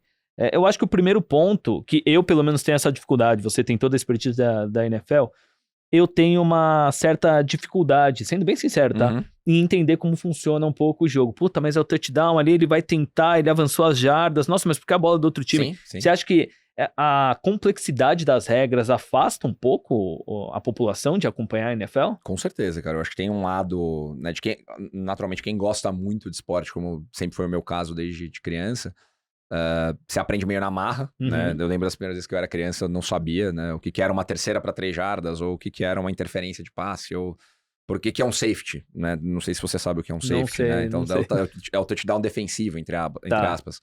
Às vezes você vê um jogo 2-0, aí você fala, cara, por que tá 2-0 o jogo? Porque alguém fez esse touchdown defensivo. Entendi. Que é uma regra super específica. Então tem muita regra muito específica, eu não tenho dúvida que isso é uma barreira de entrada para que alguém que assiste basquete, pô, bola na cesta, 2 pontos, ou bola de longe na cesta, 3 pontos, ou futebol, botou uma bola no gol, 1 gol. Talvez no futebol a maior complexidade seja o impedimento. Sim, com certeza. Que o VAR tá conseguindo atrapalhar mais ainda agora, mas não é esse o tema da discussão aqui. Mas tem essa barreira de entrada com a regra, sim. O que a Liga tem tentado fazer nos últimos anos, e aí eu que assisto a NFL há 30 anos, vejo bem assim, é tentar simplificar onde dá. Então tem muita regra que hoje está num critério mais objetivo, tem regras que estão mudando, então até em relação ao aspecto de violência física do jogo, né? No fim, eu ouvi isso de um amigo meu americano lá uma vez e é totalmente verdade, né? Quando você entende o jogo, ele é um jogo de submissão, né? Ele é um jogo de conquista territorial. Lembra que eu falei do cara treinar pra guerra? Ele é um jogo de conquista territorial. Você tá avançando, empurrando seu inimigo pra trás até você conquistar a área dele, até você chegar na área dele, conquistou o território, ganhei 6 pontos. Legal. Isso se repete 30 vezes ao longo de 3 horas. Então ele é um jogo naturalmente violento e pautado em avanços territoriais para um lado ou para o outro. O que a Liga começou a fazer, principalmente nos últimos 10 anos, e aí vem muito, né, a história que a gente tá falando antes aqui do filme, do Will Smith, das concussões. Sim. Esse era o segundo ponto, né, que eu ia falar, tipo, sim. Primeiro a dificuldade da regra e esse lance das concussões, né? E as duas coisas estão relacionadas, de certa forma, porque as regras são, sim, complexas por conta desse aspecto do jogo, de avanço territorial, de você ter mais de uma chance para você avançar 10 jardas e tal. Mas muito disso, nesse aspecto de avanço territorial, cria a violência do jogo sim, só, né? Sim. Então você tem o cara lá, né? Pra quem não conhece também o jogo, né? O running back, que é o cara que a função dele é correr na direção de 10 caras que estão tentando derrubar ele. E esse cara é um cara que tem, por exemplo, a vida útil dele, da carreira dele, é super baixa, porque ele toma porrada o jogo inteiro. Aquela galera que tá nas linhas ali, né? Tem os defensores de linha defensiva, os offensive linemen, a melhor forma de explicar, são os caras que protegem os atacantes que vão vir com a bola. Entendi. Esses caras são 6 caras que estão um de frente pro outro, se batendo do jogo inteiro. Faz aquele bolinho ali, né? Exato. E o que acabou... E no futebol a gente tem visto muito isso, né? Com a evolução física dos atletas, a evolução física do jogo, o risco de choques de cabeça tem aumentado muito, né? No futebol, até tem uma regra nova da FIFA agora, qualquer choque de cabeça para o jogo na hora e atende o cara. Antigamente não acontecia. Eles até no futebol, eles geraram uma substituição extra em caso de concussão, né? Porque tem acontecido mais, infelizmente. E na NFL, que você tem caras muito mais fortes, né? Você tem lá pensar num jogador como o Travis Kelce, né? Que hoje é um cara muito famoso porque é o namorado da Taylor Swift, que joga no Kansas City Chiefs. Ele é um cara de 1,90 e 220 quilos, de 120 quilos. Eu ia falar, pensei em libras, né? 220 pounds. E 120 quilos. Agora, pensa nesse cara correndo velocidade máxima, um atleta, na sua direção. Fala, cara, vai ser um choque de vários megatons aí, de vários, né, de muita potência. Então, que mesmo com o equipamento de segurança, capacete, mesmo assim não vai proteger 100%, né? Exato. Então, a Liga nos últimos anos tem feito várias adaptações nas regras para tentar primeiro evitar e, se acontecer, punir os atletas que fazem isso. Então hoje, né, choque de cabeça, por exemplo, né, se o defensor vai cabeça com cabeça, o cara tá correndo com a bola, ele vai na cabeça do cara, ele tá expulso na hora, suspenso por um jogo. Tem o protocolo de concussão, né, então se o cara tomou a pancada na cabeça, obrigatoriamente ele tem que ser examinado por um médico, que não é de nenhum dos times, é um médico da liga. Se o médico liberar, ele volta pro jogo, se o médico não liberar, ele não volta pro jogo. E aí depois tem que fazer exame, ele fica um tempo afastado, se o médico determinar que ele precisa ficar um tempo afastado. Mesmo ele falando, tô bem, quero jogar, mesmo se o médico falou... tô bem, quero jogar. Tem até uma que ficou famosa nos playoffs, uns 3 anos atrás, o Patrick Mahomes, que hoje é o melhor jogador da liga, num jogo eliminatório, tomou uma pancada dessas, o médico não deixou ele voltar, e ele, não, mas eu tô bem, vou voltar. Não vai voltar, vai sentar no banco e vai esperar. Daqui meia hora eu te examino de novo, a gente vê se você pode voltar. Caramba. E aí volta na história do filme, né? A Liga, ela tá enfrentando um problema muito sério, porque... E aí tudo que eu vou falar aqui é teoria, né? Não se sabe, nada foi provado de fato, mas que a Liga sabia há muito tempo que os choques de cabeça criavam problemas mentais e levavam até a morte, em últimos casos. Então, a história que o filme conta, quem assistiu aí sabe bem, quem não assistiu, assista, que vale a pena. Tem até no Amazon, Um Homem Entre Gigantes, filme do Will Smith. Exato. Então, prova por A mais B que, de fato, os choques repetitivos, né, repetidos de cabeça por 20, 30 anos, porque o cara tá jogando futebol americano desde a escola, eles criam essas sequelas que eventualmente podem levar à morte. Então a liga teve um processo bilionário, né? Ela pagou uma indenização muito grande para vários atletas que têm essa doença, né? Que ela foi batizada aí de CTE, que são choques traumáticos de concussão. Eu até anotei aqui, é encefalopatia traumática crônica, é o CTE, né, em português, óbvio. Então foi um processo de mais de $1 bilhão, em que a liga pagou multas aí, né, indenizações, né, para vários atletas que tinham esse problema. E desde então ela vem trabalhando para melhorar isso daí. Então, como você falou, nem tudo são flores, né? Tem essa dificuldade do jogo por si só e infelizmente sempre acontecem exemplos, né? Teve um exemplo há 2 anos atrás também de um atleta do Buffalo Bills, um defensor, o Damar Hamlin, que ele tomou uma pancada muito forte, não foi nem na cabeça, foi mais ou menos na região do peito, ele teve uma parada cardíaca na hora. Deus. Ah, eu lembro desse caso. Felizmente ficou bem, voltou a jogar, tá tudo certo, mas pela natureza do jogo isso acaba acontecendo muito, infelizmente. Então é um desafio que eles têm ali para continuar melhorando o produto. Né? Em paralelo a isso, tem outros desafios, né? A gente falou muito aqui da League First Mentality, de como a liga tá acima de tudo, acima dos donos, acima dos atletas. E isso pela natureza da NFL desde lá de trás, né? Que depois da fusão sempre controlou muito o processo. A gente tava falando aqui do jogo aqui na Neoquímica Arena, né? A NFL controla o jogo de cabo a rabo, Corinthians não participa em nada, emissoras não participam em nada, ela controla. E a mesma coisa acontece na relação com os atletas, né? Então, diferente da NBA, que o Vicentini estava comentando aqui quando ele veio, que a NBA é super aberta e flexível com o que os atletas podem falar, podem fazer, com as personas deles. A NFL é um pouco mais restritiva, né? E até em números, né? Os números mostram muito isso, né? Se você pensar na estratégia de como cada uma se vende globalmente, ou como cada uma posiciona os astros globalmente, né? Você pega, eu até trouxe a colinha aqui, né? Você pega números de rede social dos principais expoentes de cada liga, né? O LeBron James tem 160 milhões de seguidores no Instagram. O Steph Curry, 140 milhões de seguidores no Instagram. Aí você vai para os maiores expoentes da liga hoje, que são o Patrick Mahomes e o Travis Kelce. Os dois têm 6 milhões de seguidores no Instagram. Primeiro porque é um esporte muito regional, claro, não é tão global. Mas segundo porque a NFL tem muito entremeada, né, nesse lado do atleta não necessariamente se posicionar, do atleta não necessariamente comprar brigas. Teve um exemplo grande, né, lá nos Estados Unidos, foi bem relevante porque cruzou com o movimento Black Lives Matter, que foi o exemplo do Colin Kaepernick, que era um quarterback que jogou muito tempo no San Francisco 49ers, foi pro Super Bowl, né, um cara bem sucedido como atleta. E aí em 2000, eu não lembro exatamente o ano agora, mas se eu não me engano foi 18, 19, quando o Black Lives Matter começou a se intensificar como movimento nos Estados Unidos por conta das questões raciais, ele começou a ajoelhar no momento que o hino nacional americano era cantado, e aí vários outros atletas negros começaram a fazer a mesma coisa. Os atletas afrodescendentes foram por esse caminho, e a liga não se posicionou de nenhuma forma. Isso criou um problema com os donos, e aí entra um problema de representatividade que é muito grave nos Estados Unidos. A gente tem isso no mundo todo, mas nos Estados Unidos ele é muito grave na questão racial, e como posições de liderança são historicamente muito concentradas em pessoas brancas.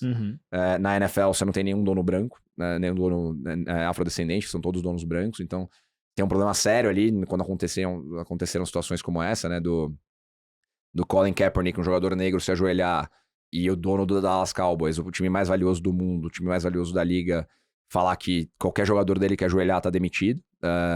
E aí os jogadores ajoelharam, e aí você criou essa dinâmica complexa. Então a liga tem esse problema grave para endereçar, ao passo que a NBA é super vocal, trabalha com os atletas, tem milhares de programas de representatividade de atletas afrodescendentes. Então você vê que o posicionamento das ligas é muito diferente nesse sentido. Isso reverbera nos atletas, né? No tamanho que um LeBron James tem no mercado americano, no tamanho que um Steph Curry tem no mercado americano, no mercado global.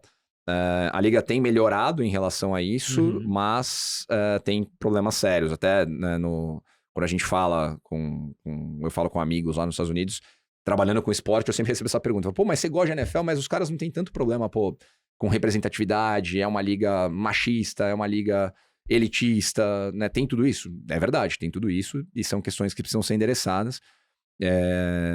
Honestamente falando, eu ainda vejo muito espaço para evoluir nisso. E é ao lado, né, como você falou aí, de nem tudo são flores. E até o próprio Colin Kaepernick, né, depois que ele fez isso, ele nunca mais voltou a jogar, né? Nenhum time contratou ele. E é um debate que sempre volta à tona nos Estados Unidos. Todo ano que vai começar uma nova temporada, ele é um quarterback, né, que é o cara que arremessa o cérebro do time, que é a principal posição do esporte. sempre tem times atrás de quarterbacks. E sempre no noticiário americano fala, pô, o Colin Kaepernick continua disponível no mercado há 5 anos e ninguém contratou o cara. Meu Deus. Em óbvia represária pelo que ele fez lá atrás. Tanto que a Nike, até na mesma época, fez um comercial com ele que ficou super famoso no mundo inteiro, né? Dele se posicionando ali numa condição de quem se sacrificou para levantar a bola, num tema super delicado na liga. Então, no resumo é isso, né? Eles têm o problema da violência do jogo, tem o problema das regras do jogo, tem o problema da representatividade. Né? Hoje, se não me engano, são 70% dos atletas da liga são negros e não existe nenhum dono negro. Então, você tem esses 2 pesos, 2 medidas aí. E o desafio de tornar o negócio cada vez maior num mundo em que menos pessoas praticam a modalidade, né? Porque se o jogo é violento, eu tenho 2 filhos, eu jamais deixaria meus filhos jogarem futebol americano. Sim. Por isso que veio o flag football, que é a modalidade que vai para a Olimpíada de Los Angeles agora, né? Que você não tem o contato físico, que é quase um pique-bandeira. Eu ia perguntar, é o quase pique-bandeira, né? Você tem que tirar a bandeira do outro. Exato. E conversando lá com vários amigos que têm filhos lá também, a turma fala, putz, até né, o high school, até o colegial, não vou deixar meu filho jogar futebol americano, porque... E mesmo depois, né? Vou questionar muito, será que ele deveria jogar futebol americano? Então tudo isso impacta várias questões relacionadas ao jogo, até o ponto, né, de ter aquilo que a gente debateu lá do Mark Cuban, né, que é um cara super vocal nos Estados Unidos, um empreendedor de sucesso, dono do Dallas Mavericks, né, vendeu um pedaço da participação dele no passado, inclusive. Sim. Há 10 anos atrás, ele fez uma previsão apocalíptica de que a NFL tenderia a acabar por conta dessas questões de violência associadas ao jogo e por conta de menos pessoas praticarem a modalidade, né? Claro que você tem que extrapolar muito pra frente, né, gerações pra frente, porque se menos pessoas jogam agora, vão jogar menos, o esporte um dia vai ser menos relevante. Não sei daqui quanto tempo, mas de fato a NFL luta contra o tempo aí nesse sentido. Cara, que legal. Última coisa, Pedrão, só, acho que a gente passou por praticamente tudo, né? Só tem uma curiosidade que eu queria que você abordasse mais sobre o Green Bay Packers, né? Que é um dos times que vem jogar aqui, que a gente pode até tentar relacionar ele um pouco com o que a gente vê de SAF aqui no Brasil, né? Ele tem um capital aberto. Conta um pouquinho mais pra gente, que é o último assoento pra gente fechar o episódio de hoje. O Green Bay, como eu falei, ele é a franquia mais antiga da liga, né? Foi uma das fundadoras lá atrás, em 1920. E ele tem um modelo super interessante que foi criado pela necessidade, mas que hoje virou até um produto, né? Eles, em 1923... isso é meio legal sobre a vida, né? Você acha que as coisas são novas, mas elas só se reciclam, né? Lá em 1923, eles tiveram um buraco de caixa e fizeram um crowdfunding com a galera que... Na prática foi um crowdfunding, com a galera que morava em Green Bay. Green Bay é uma cidade, se eu não me engano, de 40 mil habitantes, no norte dos Estados Unidos, em Wisconsin, que é um estado extremamente gelado, né? No inverno as temperaturas chegam lá a menos 40, menos 30. É uma cidade pequena, que tinha o time de futebol americano, super tradicional. Foi o time que ganhou... Né, eu contei a história aqui de como começou o Super Bowl. Eles ganharam os 3 primeiros Super Bowls, então foi a primeira... 2 ou 3 primeiros Super Bowls, foi a primeira grande dinastia lá do esporte americano. Então é uma franquia muito respeitada. E aí, em 1923, eles fizeram esse primeiro movimento de vender ações do time para levantar dinheiro para manter as operações. E aí, de lá para cá, eles fizeram mais 5 emissões de ações, né? Isso virou uma emissão de ação regulada, né? Ela é registrada no regulador lá na SEC. É uma oferta pública por todas as naturezas, então eles emitiram mais ações em 1935, 1950, em 97, em 2011 e 2021, sempre com uma lógica de mercado de capitais. Então eu estou emitindo ações para levantar um dinheiro, para gastar esse dinheiro necessariamente em alguma coisa, porque aí entra a parte muito específica do caso aqui, o Green Bay Packers, ele, diferente dos outros times, ele é uma associação sem fins lucrativos, como os clubes de futebol, em sua maioria são aqui no Brasil. Só que ele é uma associação sem fins lucrativos que pulverizou o capital, ficando melhor, né? Tem a associação sem fins lucrativos que controla uma empresa, que é a empresa que pulveriza capital para levantar dinheiro. E aí essas ofertas são feitas sempre com uma destinação muito clara de recursos.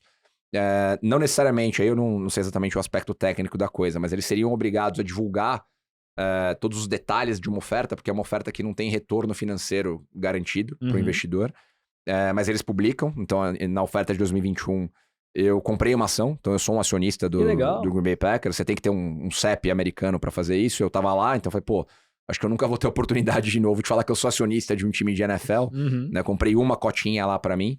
Eu até ia trazer o meu diplominha lá que vem enquadrado, tal, com o meu nome para mostrar. como o Patiello fez aqui de trazer relíquias. Sim. Mas acabei esquecendo. E aí, no fim do dia, é uma ação assim, não te dá direito a nada, ela te dá direito a acesso à informação, a você ir nos eventos para investidor que são lá em Green Bay. Não tem retorno financeiro garantido, você não pode vender essa ação, então ela só pode ser transferida em casos de hereditariedade, então ela passa para os meus filhos e assim por diante, mas no fim ela é uma forma do clube, da franquia levantar dinheiro e criar esse senso de pertencimento, porque no fim, Green Bay hoje é uma cidade com 35, 40 mil habitantes, que tem um estádio de 70 mil lugares, que está sempre 100% vendido, multicampeã, né? Já teve vários títulos de Super Bowl, vários atletas, né, super relevantes. Pra você ter uma noção dos números,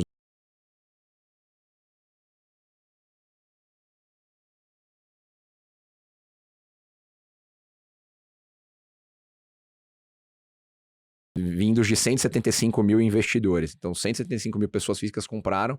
Aí você fala, é meio maluco, né? Você tá comprando um papel que fala que você tem uma ação num time de NFL, mas você não tem direito a nada. Você tem direito à informação. Fala, pô, legal, mas tem um lado legal de você falar que é um acionista de um time de NFL também. Tem um papel ali, o tem certificado, um papel que prova né? isso, você ter acesso ao time lá, tem um evento por ano para investidor que você pode ir até lá. E aí, como eles são a única franquia que é publicly owned, né? Que ela tem capital pulverizado e é público, né, de vários acionistas ali, eles são obrigados a reportar resultado. Então é o único time da NFL que permite que você entenda todas as finanças deles no detalhe ali. Então eu como acionista recebo isso, né, tem todo o reporte para investidores ali, mas está disponível no site. Quem tiver curiosidade de olhar, é bem legal você entender os economics aqui, tudo que a gente falou nessa última hora e meia aqui. Olhando o DRE do Green Bay Packers, você consegue ver lá, né, o Green Bay Packers, falando aqui dos números, né, 2023, ele teve uma receita total de 650 milhões de dólares. Então aí estamos falando de quase 3 bilhões de reais. Ele teve despesas na ordem ali de 400 milhões de dólares. Então ele deu lucro de 250 milhões de dólares no ano passado. Meu Deus. Aí entra a parte interessante do caso do Green Bay especificamente, porque se você olhar para os outros times, tem dono legal, o cara botou 200 milhões de dólares no bolso, o problema é dele, o que ele faz com esse dinheiro. Até porque se ele pagou 6 bilhões de dólares por isso, né? Do outro lado, ele tem Tá no jogo, né? Ele tá reavendo parte do capital dele. Mas no caso do Green Bay, eles têm um caixa. Eles colocam esse dinheiro em caixa para renovações de estádio futuras, empreendimentos futuros. E eles viraram, em 31 de dezembro de 2023, eles tinham 500 milhões de dólares em caixa. Que grande parte disso vai ser usado para renovar a área em torno do estádio lá, fazer um empreendimento imobiliário maior e tal. Muito da lógica do que o Mangabeira falou aqui, né? Eles vão construir hotel, vão construir restaurante, o complexo de uso misto que o Mangabeira falou aqui pra gente. Vão construir isso lá, porque, de novo, é uma cidade de 35 mil habitantes que não tem infra para comportar todo mundo que vai pro jogo lá, necessariamente as pessoas ficam nas cidades em torno e tal. Então agora eles vão verticalizar a operação, conseguir fazer tudo por lá. E o draft do ano que vem vai ser lá também. Então a ideia deles é inaugurar esse novo empreendimento aí, esse novo espaço imobiliário antes do draft para poder capturar valor ali. Então, no fim, tudo é negócio, né, cara? Tem lógicas diferentes, aí volta muito no que a gente falou aqui nos últimos 11 episódios. A SAF não é a bala de prata, né? Comprar um time por 6 bilhões de dólares não é a bala de prata. Você pode ter um modelo super diferente, né? Eu sou uma associação que controla uma empresa, essa empresa vende ações, levanta dinheiro, eu invisto aqui e o negócio continua rodando num DNA super vencedor, né? Uma franquia multicampeã, agora de novo com um time super competitivo aí, tá cotado para ser o campeão desse ano da NFL. Então a gente sempre cita eles como exemplo quando a galera fala, pô, mas a SAF é a única alternativa para clubes aqui no Brasil. Não necessariamente, você pode ter um modelo de pulverização de capital como o Green Bay faz, ou às vezes você pode ter um modelo misto. Você pode ter uma SAF, por exemplo, que pega 20% das ações dela e distribui para a torcida pode comprar uma cota ali por R$100, por R$200. Você não compraria? Com certeza, com certeza. Então, é um caso super legal de abordar sempre que a gente fala de NFL, porque é diferente de tudo que existe no esporte americano. Muito legal, Pedrão. De todos os assuntos que eu tinha aqui, cara, passamos por tudo. Uma verdadeira aula de NFL. Então, normalmente a gente tá acostumado a ter você aqui ajudando ali, né, nas perguntas. Hoje você teve aí no seu lado mais entrevistado e mandou muito bem, uma verdadeira aula. Só pra encerrar, pra você já dar o seu tchau, palpite pro jogo aí, quem ganha? Eu sou acionista, né? Torcedor. Então, Green Bay Packers. Claro. Eu suspeitei que você falaria isso. Mas obrigado, Pedrão. Palpite 27-20 pro Green Bay Packers. Né? 27-20. Depois me cobra. 27, tá gravado aqui, ó. Hoje é terça-feira, dia 3. Dia 3, o jogo é sexta-feira, dia 6. 27-20. Da hora. Pedrão, então obrigado. Que aula de NFL. Obrigadão, Marcelão. Espero que a turma goste aí e vamos pras próximas. Tamo junto. E se você acompanhou até agora e ainda não deixou o like, deixa o like aí, que em conteúdo como esse dificilmente você vai achar muita informação bacana sobre o jogo. Acompanhe o jogo e depois voltem aqui pra cobrar o Pedrão. Quero ver nos comentários. Você falou 27-20. Quero ver. Todo mundo aqui. Obrigado a todo mundo que acompanhou. Nos vemos no próximo episódio. Fui!